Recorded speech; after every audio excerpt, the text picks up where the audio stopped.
Death fascinates me. I almost died for the first time, but not the last time, when I was 23 years old, thanks to my Crohn's disease. I've dealt with dozens and dozens of dead people of all ages throughout the course of 16 years of paramedic work, which is largely responsible for the PTSD that I deal with now. I'm also fascinated with history, as well as with humans in extreme situations and how they cope with those situations. So all of that combines to create an interest in military history, which is somewhat contrary to my personal pacifistic leanings when it comes to international relations, and a general wish that everybody would be kind to one another. However, these interests led me to a book called The Last Full Measure: How Soldiers Die in Battle by Michael Stephenson. I'm going to talk about this book today, but first of all, I need to apologize quickly. It's been more than a week since my last video upload, and I try to not go beyond a week with these. However, I'm running into some situations here which means my uploading is going to become a little bit less regular, I think, for a while. First of all, my split with my wife is entering the legal aspect of things, so I've been looking for a lawyer. That not only is time consuming, but it really has affected my depression and my anxiety. I'm still quite functional when it comes to the 50% of the time when I have my children, but the other 50% of the time, the depression is just so overwhelming that I have a hard time being functional at all. Also, it's a time of year when I need to get my taxes done, and I haven't done my taxes yet. And then finally, we've entered a phase in Ontario, Canada here of our COVID lockdowns where the children are going to be home from school for an indefinite period of time doing sort of at-home learning. So my children are going to be home all day, every day, which means the amount of time that I have to myself to devote to things like creating videos is going to be severely limited. So unfortunately, I expect that for the next several weeks anyways, it's going to be tough for me to get to my videos. I'm going to try, but between the time-consuming things that are going on and just the mental health, it's going to be tough. I really don't want to let you down, and I especially don't want to let my patrons down. And if you have a couple dollars a month that you can devote to my Patreon, I would really appreciate that. That would help me in the midst of everything that's going on too. I realized in the midst of this process that when my wife split, I lost about 60% of the family income. So any help that you have to offer through the Patreon would be greatly appreciated. Though there's no pressure, and my content is always available for free if you want it for free. Most of all, I just beg your patience over the next while as I struggle to get through this stuff, and hopefully get back to a more regular upload schedule down the road. And now let's dive into this book.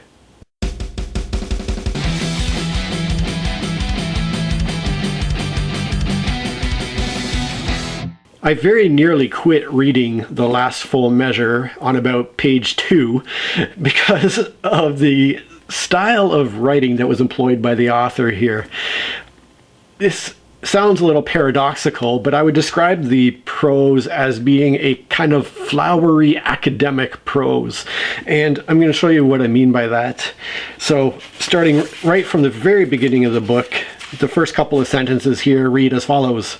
The idea that remembrance can conjure rescue from oblivion may be only a historian's sleight of hand, but the act of remembering, of memorializing, also invokes a magic as old as humanity. There is an atavistic sense of propitiation, remembrance as a gift to the restless dead. This is how the book starts off. Here's another quick example much later on, just to show you that it's not just the beginning that is like that. On page 198, the artillery spoke its own language, in which sinuous and seductive whispering was interspersed with a vocabulary of screaming brutality. So this is the way that the book is written. But fortunately, what saved it for me is the fact that probably more than half, or roughly 50% anyways, of the book is direct quotes from soldiers or people who participated in combat in various ways, and the other 50% is the author's commentary. So it's not all like that. Much of the book are direct quotes, which is really what I came for with this particular book. I really wanted to hear from the soldiers themselves what it was like to kill and to watch friends die and that sort of thing. One other thing that did put me off a little bit, though, was the author's, I guess, generalization of various nationalities. He talks in this passage in particular of Second World War nationalities and what they were like. And he says, back then, the enemy was, by unequivocal definition, bad, the Germans, bad but silly, the Italians, and sometimes truly evil, the Japanese in totality, the Germans partially, as in the SS, but they were the recognizable enemy. They wore uniforms, and if they did not, they were shot out of hand. They may have been bastards, but they stood up and gave a good honest fight. On the whole, they fought within the broad context of the rules of the game, although reprehensibly, the Japanese did not always sing from the same songbook, and were therefore disgusting and bestial. So, I get the author's point as a generalization and the way that the particular soldiers of the different nationalities acted.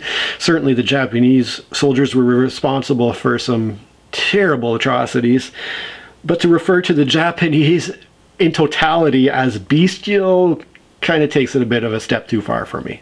And of course, it's easy for the winner of a conflict to forget their own reprehensible actions that they participated in during the conflict too. So that wasn't particularly great. And then finally, just the last note on the author of the book here. There was one little, I want to say a historical inaccuracy, but at the time of writing this book, it would have been the common consensus among historians. This book was written in 2012. Subsequent experimental archaeology has proven this to be false, but let's see what the author says here about the pilum, which is the Roman sort of throwing javelin type of thing. The author, when talking about Caesar fighting in Gaul, suggests that the narrow head of the pilum was made to bend when it entered a shield in order to encumber the foe and make their shield useless. Now, I'm somebody with my interest in history who follows a lot of these sword and armor YouTubers, including Todd's Workshop, Scala Gladiatoria, Shadiversity, Scalagrim, Metatron, Lindy Beige. These are sort of the main historical YouTubers who I follow, a number of them who do experimental archaeology, such as in particular Todd's Workshop. And what they've shown by throwing pila into shields is that the long narrow part on the tip of it was probably meant to pass through the shield and wound the soldier behind the shield. And then, of course, it didn't even need to bend to make it very hard to pull out again. They've shown that it's extremely hard to then pull the pilum out of the shield once it's embedded in there, and it didn't need to be narrow in order to bend it and leave it in place. But that's just a little note that I had learned through my historical YouTubers and thought it was an interesting point to bring up. I guess the final thing before I get into a bunch of quotes from the book talking about various aspects is the fact that throughout the course of the book, like I said, there are dozens, probably hundreds of quotes from different soldiers. And in the course of that process, there are a few really excellent names that came up. All of these are names of real people from history. We have a Joel Turnipseed. We have a Sergeant John R. Slaughter. Sergeant Slaughter. You can't have a better name for a soldier than that. But the best one of all was this poor fellow who was killed by his own gun recoil. This guy's name was Lieutenant I. Bangs. Yes, Lieutenant Bangs was killed by his own gun, unfortunately. But humorous stuff aside, and getting on to the deadly serious aspect of the book, the author begins by asking the question, is it important that we describe the act of killing in war in graphic detail, in all its gruesome awfulness. And the author argues that yes, this is a necessary thing, and here are a couple of quotes to back up that point. The author says, "The last full measure is about how soldiers have died in combat. This exploration of the central truth of battle involves a recognition of a debt and an attempt to honor an obligation. But it is important to be clear about this. To pay respect to the dead is not at all the same thing as promoting militarism, the braying of the war lovers and the shrill call of the chicken hawks who will always ensure that their voices are heard loud and clear. Nor is it to pretend that every slain soldier is a hero, a word hugely devalued by our huckster politicians and their media flacks, with the World War II poet-soldier Alan Lewis, killed in 1944, described as the loud celebrities exhorting us to slaughter. In fact, by trying to represent death in battle as honestly as possible and with as much regard to the complexities as my poor power would allow, in other words, to deal with the whole bloody business as humanely as I can, I hope to honor the slain by helping to rescue them from appropriation by the cynic and the jingoist." And I think that's a great point. We see this even to the modern day, where any soldier that happens to get themselves blown up in a foreign country is immediately labeled a hero for doing so. And it's necessary that the dead are labeled as heroes by the politicians, because how else are you going to convince young people to go out there and die for these causes that they're being sent out for? The author further explores this point by talking about the importance of us in our electronic computer screen worlds of knowing the truth. And the author says, "In our virtual or ersatz culture, we all too often confuse the pretend and the real. In a way unprecedented in history, most of us today are able to get by with acting out rather than acting. Warmed by the glow of the screen, we can choose to inhabit a simulacrum, while a few, comparatively very few, live and die in the searing light of a reality we would much rather read about or gameplay than experience. Military history must never stray from the tragic story of killing," says Victor Davis Hanson, with characteristic forthrightness. "Wars are the sum of battles, battles the tally of individual human beings killing and dying." It's important that civilians know just how gruesome this is, too, as the author says a little bit later, when he writes, "But the need to maintain a heroic aura around battle is compelling. If civilians knew how truly gruesome combat is, societies would be hard-pressed to sustain it. The engine of war runs on the intoxicating vapor of mythology."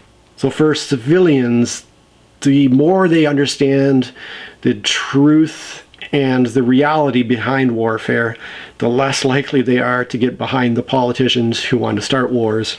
And as for the soldiers who are thrown into it, I sort of appreciated this one soldier's viewpoint here, who says, "The thought of death did not really bother me too much. Death is just the other end of being born. It is natural.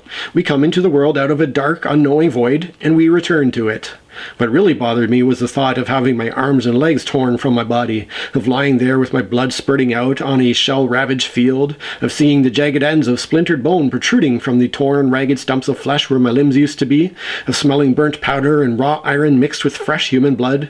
I had experienced this with others in battle too many times. I didn't want it to happen to me. I would rather be killed." So these are sort of the general perspectives of the author and the combatants.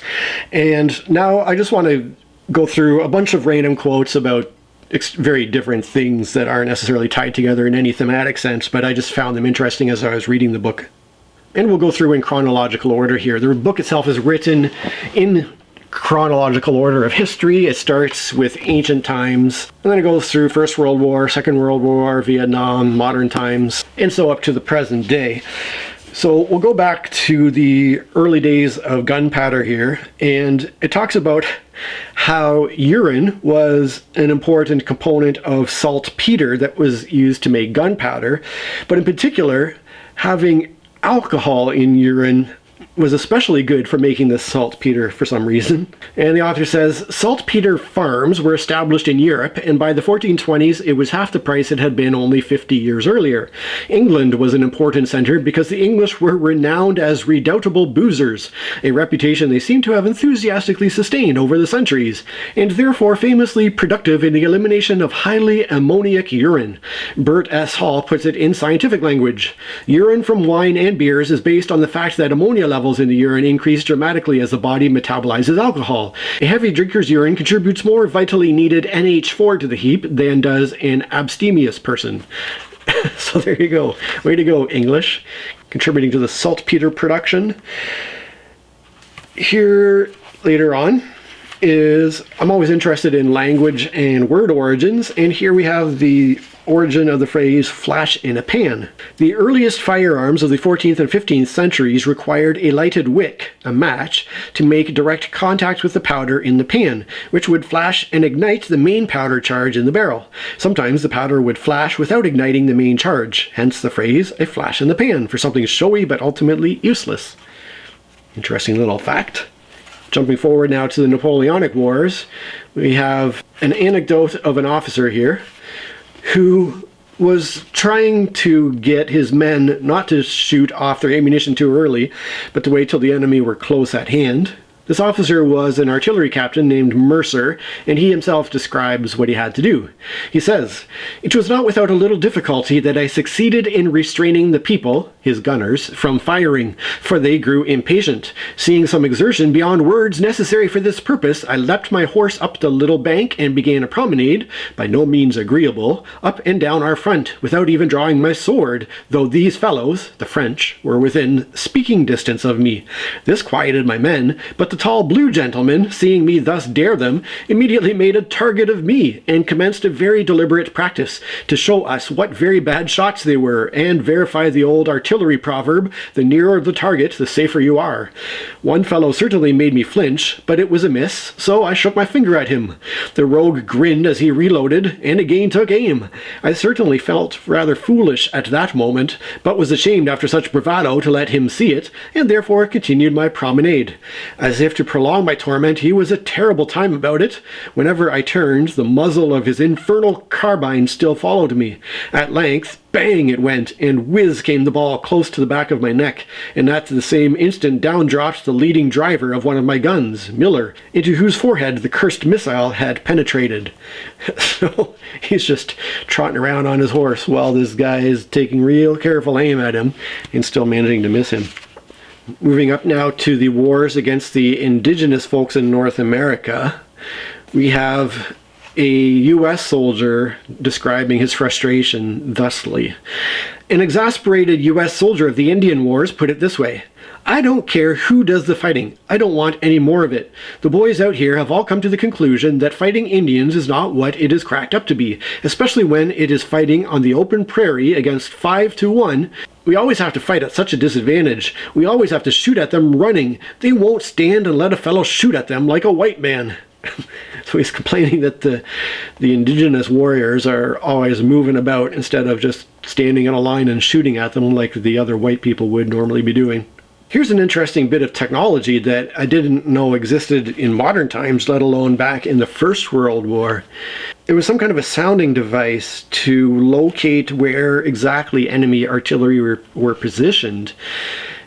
So the author says, "Increasingly sophisticated target location through map reference, aerial photography, and sound ranging with the Tucker microphone, which could pinpoint enemy batteries by listening to the frequencies of incoming shells, made it possible for gunners to locate targets that were far out of sight with much more accuracy." That's very interesting. They had a microphone in the First World War that could listen to the frequencies of the shells coming in to see where they originated from. Here's something that's not necessarily war-related, but is just a weird thing that you hear sometimes when people talk about twins and the very strange connection that twins have with each other. C. Russ Martin was a sergeant in the U.S. 1st Infantry Division. His twin brother was killed in North Africa. Quote, "Twins, we feel for one another. In the minute he got killed, I knew it. A sensation and a kind of relief, you know, from worrying about him. I didn't have to worry about him anymore. A boy walked up to me and said, 'You know, your brother got killed?' And I said, 'Yes, I do.'" strange. He knew that his twin died before even being told that he had died, which is an interesting thing to ponder. Here is a both gruesome and slightly humorous, if death can be humorous, and as a paramedic I can say that it can, account of somebody who was killed during the Second World War. And this is a quote from a soldier who killed him. "My first shot had missed him, embedding itself in the straw wall, but the second caught him dead on in the femoral artery. His left thigh blossomed, swiftly turning to mush. A wave of blood gushed from the wound, then another boiled out, sheeting across his legs, pooling on the earthen floor. Mutely he looked down at it. He dipped a hand in it and listlessly smeared his cheek red. His shoulders gave a little spasmodic jerk as though somebody had whacked him on the back, and then he emitted a tremendous raspy fart, slumped down, and died. I kept firing, wasting government property." Well, I gotta say, with all the people that I've watched die, I've never seen him emit a tremendous fart as they died, but maybe that was just his spirit leaving out the back exit. Oh my god, that's a bad joke. And from that we go to something truly horrific. I mean, when I was talking earlier about the atrocities committed by the winners that don't get talked about as much, here's an example. This one comes from Vietnam. And it's a quote from an American soldier in Vietnam who says, "A day or two later, they had a couple more men killed. This time it was done by a small child. This kid had waved to the Marines while they were on patrol and signaled them to come over. As they closed in on him, he reached down and pulled up an AK-47 and started shooting. 2 guys were killed and a few more wounded, and this kid capered off toward the village of Son Tang. The next night, a Marine killer team went into Son Tang and executed 20 women and children." So there you go. I don't think anybody has a right to call anybody else bestial when that kind of thing is happening. And staying in Vietnam for this last kind of random point here, we have an interesting statistic about the munitions that were dropped in Vietnam. The United States dropped 3 times as many bombs during the Vietnam War as it had during the whole of World War II. In 1968 to 69 alone, it delivered 1.5 times as many as the total dropped on Germany. And speaking of statistics, a lot of the author's commentary is a mix between this, like I said, this kind of flowery academic prose and just kind of straight up statistics. The book is called, or the tagline of the book is "How Soldiers Die in Battle." And the author does, with each war, say this percentage of soldiers died from artillery, this percentage of soldiers died from small arms, or what have you. And there is an element of the book that is very stats based when looking at each of the conflicts throughout history. And because these stats are interspersed with all these direct quotes from the soldiers, it doesn't feel too dry or boring. It is actually quite interesting to me. Now, here are a couple of interesting points about men in combat and the very close relationships that forms with them, both on a non-romantic level and on a romantic level. And to talk about the romantic level, we go all the way back to the Spartans. The Roman writer Onisander, describing hoplite warfare, remarked that men fought best when, quote, "brother is in rank beside brother, friend beside friend, lover beside lover." The last category is certainly at odds with "don't ask, don't tell." The Theban sacred band of 150 homosexual couples died to a man resisting the Macedonian invasion at the Battle of Chaeronea in 338 BCE. Plutarch describes the Macedonian king Philip reviewing their corpses. He stopped at the spot where the 300 lay, all slain where they had met the long spears of the Macedonians. The corpses were still in their armor and mixed up with one another, and so he became amazed when he learned that these were the regiments of lovers and beloved. "May all perish," he said, "who suspect that these men did or suffered anything disgraceful." In Sparta also, homosexuality was an institutionalized part of the society and an entirely accepted part of the military. That's really pretty fascinating and cool in its own right. Now, on a non-romantic side of things though, there's also this interesting question that is asked about the type of affection that men in particular feel free to express when they're in a position of combat. For this one, we're jumping back to the Vietnam War, And the author says, in the 12th evac of the 25th Division in Vietnam, quote, we saw men who came in who displayed feelings of love, gentleness, affection, closeness, and behavior we had never seen between two men before. Not in a homosexual way, but in a brotherhood way. Closer than brotherhood. Men coming in messed up, telling us to work on their friends first. Guys concerned about each other. See Smitty down there? How's Smitty doing? Smitty might be fine compared to the guy who's asking, who might be dying. To see two men love each other made me wonder why we can't be like that in the civilized world. Why does that only exist in the war zone? It's an interesting question for us men. Why is it that we can't have that level of affectionate love for each other? It's kind of a shame, really, isn't it? Speaking of relationships, here is a young woman who seems to have much better tactical sense than military commands did.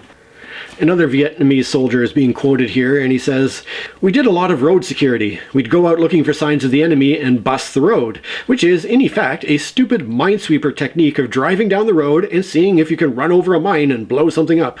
We got a lot of people hurt and killed unnecessarily doing that.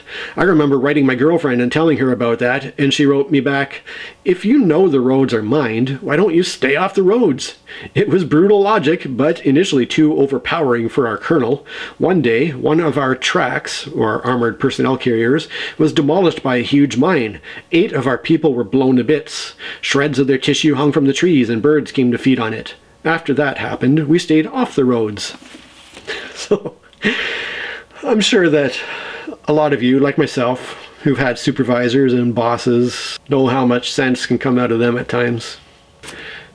Now, killing, taking somebody's life, such a wild thing to think about.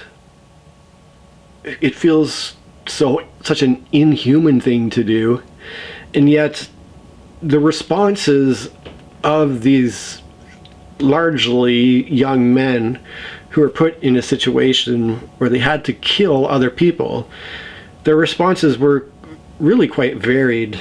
Now, on the whole, I think we can agree that there's something really quite morally messed up with the act of killing. As necessary as it might be in very specific circumstances, and this sort of moral darkness was exemplified by a recruiter here. The author says regarding killing, "A few reveled in it, most were disgusted by it, and yet more were reconciled to the necessary truth that killing is what combat soldiers are meant to do. Quote, we were in the business of killing. It was what we were trained for. It was our livelihood, in a very real sense. I am not justifying, but explaining when I say those were the days when, if a selection board chairman asked, and he did, wouldn't you like to stick a bayonet in a German's guts, eh? He was not expecting an answer drawn from the Sermon on the Mount." That's the damn truth. If we followed our spiritual leaders, there wouldn't be much killing going on. So like I said, there was a wide range of responses to the act of killing from the soldiers that were quoted in the book here.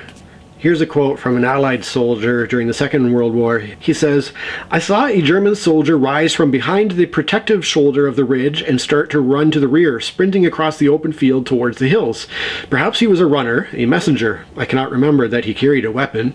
It occurred to me later that he must have been young and very green, because he ran in a straight line, an easy course to follow with the sights of a rifle. He had unbuttoned his overcoat for greater freedom in running, and the skirts flapped like huge blue wings around his legs. He was a moving dot of blue, a clumsy blue object to be stalked deliberately. Now, impaled within the sights, the blue coat was enormous, presented itself to my squinted eye like a cloud, like a house, like a target painted solid blue on the firing range. I squeezed the trigger, and he fell. He did not move again. The skirts of the blue overcoat made a patch of unnatural color in the field where he lay.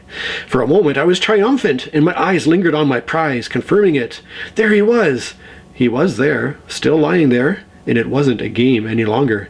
He hadn't risen to his feet, dusted himself off, and thumbed his nose at me gaily before starting to run again.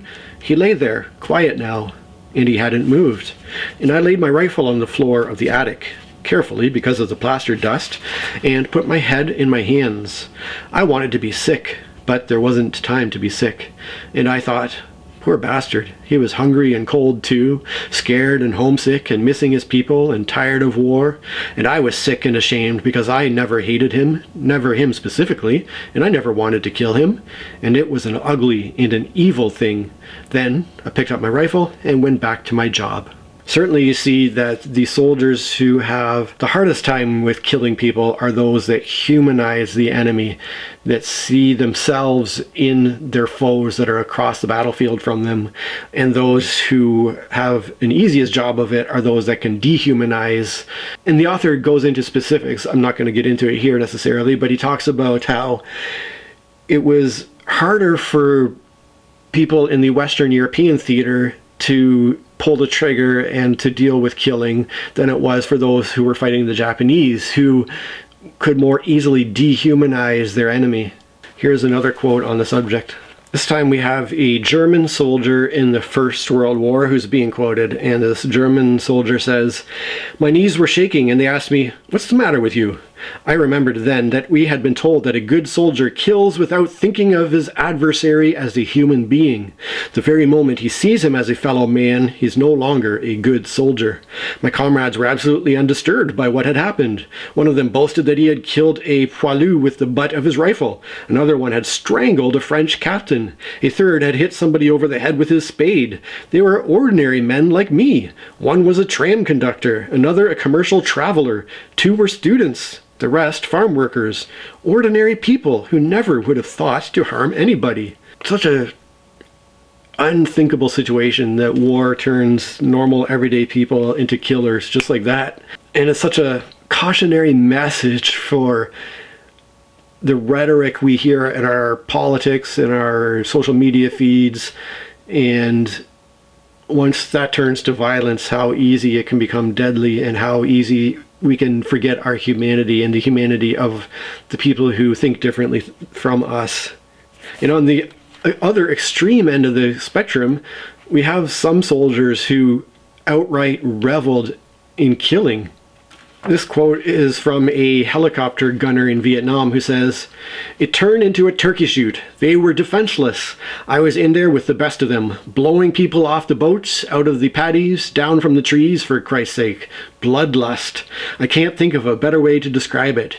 Caught up in the moment. I remember thinking this insane thought that I'm God and retribution is here, now, in the form of my machine gun and the miniguns that I take care of and the rockets that we are firing." You begin at that point to understand how genocide takes place. What a frightening thought that the act of killing would make you feel like a god and give even this euphoric feeling. In another area here, it's surmised that maybe there is a deep part of us from our evolution as hunters and gatherers where killing is maybe a natural part of being a human, even as unnatural an act as it might be. At least that's what this Second World War soldier, who was kind of thrilled by the whole aspect of it, says, and he says, quote, "It was exciting, no other word for it, and no explanation needed for honest folk. We all have kindly impulses, fostered by 2,000 years of Christian teaching, gentle Jesus, and love thy neighbor. But we have the killer instinct too, the murderous impulse of the hunter. But one must not say so." I'll get back to the theme in a minute here when I wrap up, but just a couple other things before I do so. The author at the very end of the book has an interesting kind of appendix talking about the history of medicine in warfare, which I found as a paramedic very, very interesting, because so much of what we do as paramedics, particularly when it comes to trauma care, is informed by what is learned during combat. But it's certainly pretty cringeworthy to read about what very early combat medicine was like. Here's a quote from a soldier during the American Civil War. "When Captain William M. Colby of my company was brought from the firing line to our division hospital, he was in a comatose state from a bullet that had penetrated his brain through the upper portion of the occipital bone, the base of the skull. The first thing our surgeon did was to run his index finger its full length into the wound, and this without even ordinary washing. Next, he introduced a dirty bullet probe. The patient died a day or two later." Just jam your finger right into that brain there and have a good feel around. What I found particularly interesting, though, was the fact that the Romans were apparently way ahead of their time when it came to battlefield medicine. The author says, Imperial Rome brought its bureaucratic genius to the salvage work of the battlefield. Taxes were levied to finance the army. Permanent military medical personnel worked in the thick of combat. Specialist wound surgeons, medici vulnerari, and a sophisticated system of hospitals, each military camp had its valetudinarium, tended to the wounded with a surprising awareness of the need for cleanliness to inhibit infection. Organizationally, the Roman soldier was afforded a level of care that would not be emulated until the 19th century. That's really interesting stuff, because you basically see the next advances happening during the Napoleonic Wars. One of Napoleon's surgeons specifically was apparently responsible for modern ambulance and trauma care. So you go basically all the way from the Romans to Napoleon before you see any kind of further advancements in field medicine. Here's one more sort of random thought before I reach my conclusions here. Now, the reason that this thing struck me is because in my life, having grown up with chronic illness and chronic pain, I was diagnosed with Crohn's disease at age 12 after years of being sick. And having lived my life with both physical and mental illnesses that have led me to a state of being disabled, I despise the saying, whatever kills you makes you stronger, because in my experience, for a while perhaps, for some years, the adversity I faced perhaps did make me a stronger person. Maybe I was able to develop a bit of personal fortitude to overcome the pain and the suffering I was going through. But I found that as the years went by and I became older, I became less and less able to deal with the pain, with the sickness, and I grew weaker and I grew more disabled by the things that were afflicting me. So I really feel like both physically and mentally I've become weaker as the decades have progressed with this kind of chronic pain and illness. So that's why this quote stuck out to me. We have a quote from a Second World War soldier who says, "We came to understand what more have known than spoken of, that normally each man begins with a certain full reservoir or bank account of bravery, but that each time it's called upon, some is expended, never to be regained. After several months it has all been expended, and it's time for your breakdown. My reservoir was full, indeed overflowing at St. Dié, and so certain did I feel that no harm could come to me, that I blithely pressed forward, quite enjoying the challenges and the pleasures of learning a new mode of life. But at the Motor River line in the snow hole, some courage leaked away, and it was distinctly hard for me to leave the hole at night to go out and check on my men. Perhaps if you are very brave, observed a British soldier, it diminishes imperceptibly. But it does diminish as a chord on a piano once struck grows steadily weaker and can never behave otherwise." That, I feel like, is a more real description of how that kind of overwhelming suffering affects a person. But now to conclude, we'll go back to the idea of humans fighting humans and killing humans. A South African officer during the Second World War says this: "To know the truth about tanks, one must see them after the battle, pitted with holes where shells have penetrated the armor, covered with scores where shells gouged out the steel as a spoon gouges out cheese. The interiors of the tanks were for the most part masses of twisted steel, shattered and blackened by fire. But others, unburned, were filled with flies, scraps of bloody clothing, spilled oil and pieces of flesh. Dark blood splashes marred the cool white painted interiors. Telephones, bullets, half-eaten food, pathetic rubbish.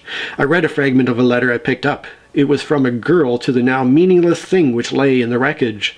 A pitiful document it was, full of love and hope. I used to glory in war. Now I am beginning to understand." And then the final quote is from a German soldier during World War I who says, "I was confronted by a French corporal with his bayonet to the ready, just as I had mine. I felt the fear of death in that fraction of a second when I realized that he was after my life, exactly as I was after his. But But I was quicker than he was. I pushed his rifle away and ran my bayonet through his chest. He fell, putting his hand on the place where I had hit him, and then I thrust again. Blood came out of his mouth, and he died. I nearly vomited. I had the dead French soldier in front of me, and how I would have liked him to have raised his hand. I would have shaken it, and we would have been the best of friends, because he was nothing but a poor boy, like me. It's the poor boys who are sent off to fight and kill and die to increase the wealth of the people in power. That kind of sums up war to me. So overall, I found that The Last Full Measure was quite a fascinating read. And of course, I'm always interested in hearing what you're reading. Have you read any nonfiction recently? What was that like? Please do tell me about it in the comments. Thanks. The preceding video has been brought to you free of charge by me, Josh. The only thing I ask in return is that you could do one of the following. Give me a thumb up, push the subscribe button, or share the link to this video with somebody who you think would enjoy it. Cheers. When I was 23 years old, I'm going to do my best. I very bad. Subsequent experimental archaeology. The iron head would bend, and they would neither get it out nor fight properly with their left arms. A word hugely devalued by our hucks. And we'll go through and it goes through kind of Second World War, and so all up. The United States, he says, I saw a German soldier rise from behind the protective. That I'm God and one of Napoleon's surgeons in general, one of Napoleonic's.